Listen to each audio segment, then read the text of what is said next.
Why is it so important for our church, our business, our whatever, for us as leaders to deal with it? Because that sounds, I want to be a part of your church, Mm, because it sounds like you'll do everything for me, right. it actually seems like a win for me for you to be Yes. dysfunctional. Yes, exactly. So why would I want you to change that? And why is Yep. it important away from not being honoring to God? Mhm. What would you share to that? Like, why is it so important to address this? Yeah, a couple of reasons. One is I think when we look at the church context, but also in the business world, one of the things I think that drives moral failures more than anything else is not moments of temptation where I had a chance and I took it. It is I'm emotionally exhausted and I need something to address my emotional needs in this moment. And so I think until we are willing to do this work and address it, we will always be in danger of ending up in that place. We'll end up imploding our ministry. We'll end up imploding our business, imploding our family, whatever it may be, because we are trying to be who everybody else wants us to be because we don't know how to affirm our own sense of value. Let me tell you a story that I So use in good. the book that I think is so helpful, that struck me at my core. The story of David and Goliath. David has gone out to check on his brothers to see what's going on, and he sees this giant who is mocking all of Israel, and he's like, I'm going to go fight him. And Saul's like, you're crazy. You're just a boy. But if you say so, here's my armor. And he puts his Yeah. armor on him. David puts on the armor and he's like, this doesn't really fit me. I'm not used to this. I can't fight in these.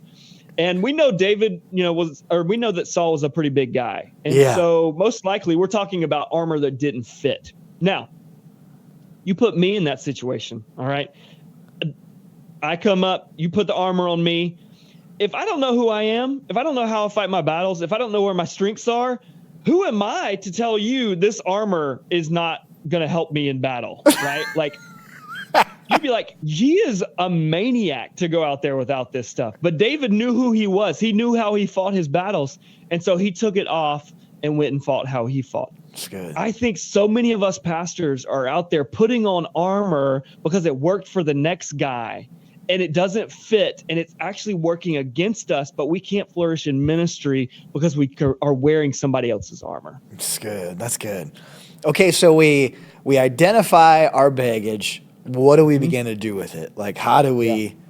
What are practical steps that I can take to deal with absolutely. it? Yeah. So, one of the ways to think about it is I mentioned that baggage was coping mechanisms that we developed in an unhealthy relationship that we now carry into a relationship that doesn't need it. What's a couple layers down in there is, in other words, there was something in that was helpful to you at one point. There was a tool in there that you used for something. And my goal in this book and my kind of challenging the way we think about baggage is to say that tool is still in there. How do we use it for our relationships now? So, give you an example. Yeah. I talk about how, this inclination to try to meet everybody's expectations of me or to make sure nobody was upset with me. A lot of the ways that played out is I would walk into a room and I would immediately begin reading the room, reading the faces of people in the room, trying to read their body language and get a sense for like, okay, are they happy? Are they sad? Are they angry? And my temptation in that was to read their minds and then try to fix it for them. So that was my experience as a child walking into a room. I had an alcoholic father. I didn't know who I was walking into a room with. And so I had to constantly read the room, read emotions. Was it safe to be here? Was he happy? Was he angry? And I use that now in ways that hurt me because I end up taking on people's emotional worlds that are not mine to fix. And so it wears me out. But there's a tool in there, and that tool is my ability to read people's emotions. And so if I can pull back from taking on everybody's emotional worlds, I can actually use that for the good of my relationships. So I walk into a team meeting one day. I can tell my team is not in a good place. I can tell people are upset, stuff's going on, something's happened.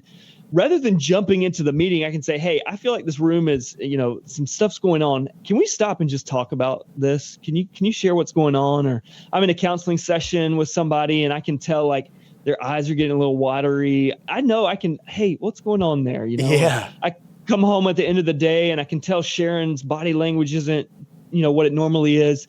It gives me this powerful ability to exercise empathy. And I have that because I learned to read body language in my context as a child. So that's one of the ways that there's a tool there that I can use now. Hey crew, it's Adam from The Conversation. I'm so glad that you've tuned in to this episode. If you haven't done so yet, make sure you go and click the subscribe button, whether it's on YouTube, Apple Podcasts, Spotify, or on Pando, so you don't miss a single episode of The Conversation. Also, I need to give a huge shout out to these partners. These partners help make this episode of The Conversation possible. They're organizations that I know and trust that I want you to know about as well. Have a great rest of your day.